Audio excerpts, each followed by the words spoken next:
Good evening and welcome to Such the Reality. I'm Naina Sareen and you're watching the Reality Rundown. Let's dive into the latest stories making the headlines today.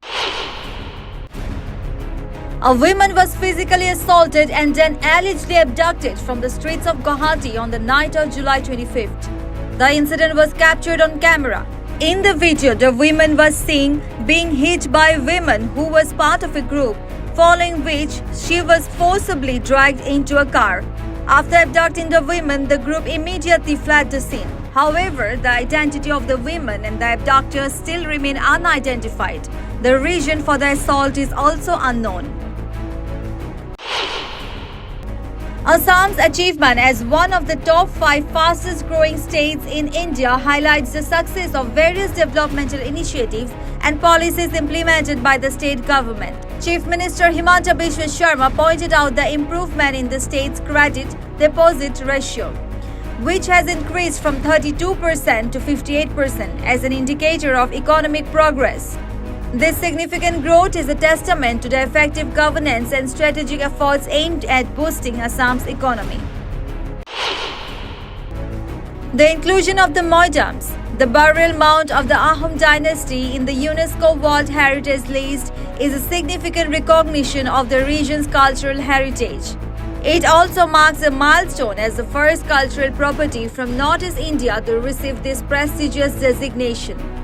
This recognition will likely enhance global awareness and appreciation of Assam's rich historical and cultural legacy.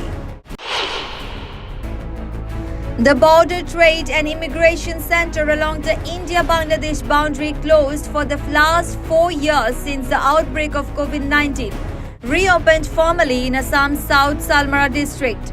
Mankachar's AIUDF MLA Aminul Islam along with senior district officials were present on the occasion.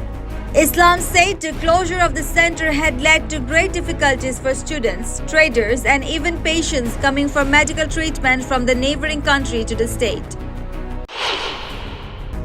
The Ministry of Communication Department of Post, Government of India has officially approved Khasi and Garo languages as options for examination conducted by the department.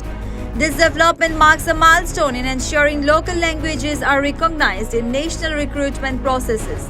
The decision, announced through an official memorandum, follows a proposal put forth by Meghalaya Chief Minister Conrad K. Sangma.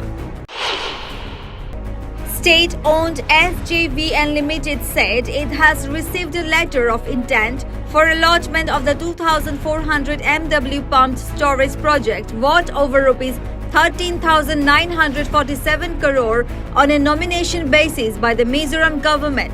In this regard, a memorandum of understanding will be signed within 3 months between SJVN and the Mizoram government as per the letter of intent.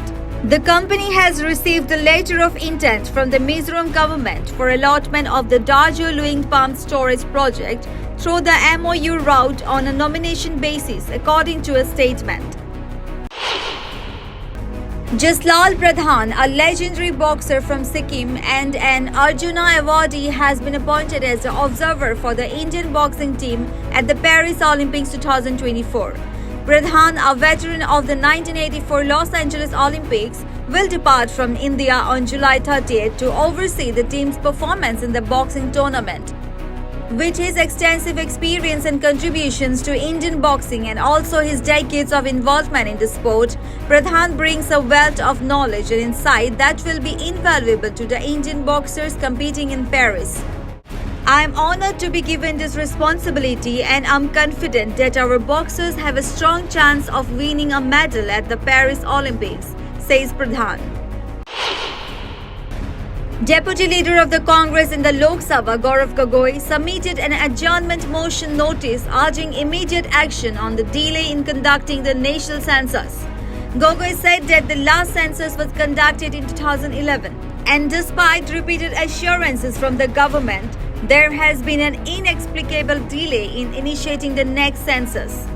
Gogoi urged the government to prioritize the census and announce a clear timeline for its completion. Prime Minister Narendra Modi visited the Kargil War Memorial in Dras, Ladakh and paid tribute to the heroes of the Kargil War on the occasion of the 25th Kargil Vijay Divas. Prime Minister Modi placed a floral wreath at the Dras War Memorial in honor of the officers and soldiers who sacrificed their lives for the nation.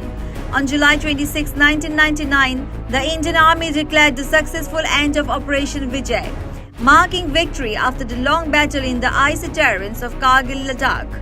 This day is celebrated as Kargil Vijay Divas to remember India's triumph over Pakistan in the conflict. The Embassy of India in Manila has unveiled new measures to streamline medical travel for Filipino nationals and foreign residents seeking urgent treatment in India. An advisory issued by the embassy outlines special provisions for individuals requiring critical care, including those with life-threatening diseases, congenital illness, and those needing organ transplants or oncology treatments. Pediatrics cases are also included in this initiative. Interested parties are encouraged to contact the embassy's consular wing located in Bonifacio Global City, either in person or via email and telephone. Language support is available in English, Hindi, and Tagalog through an interactive voice response system. Thank you. For more updates, keep watching Such the Reality.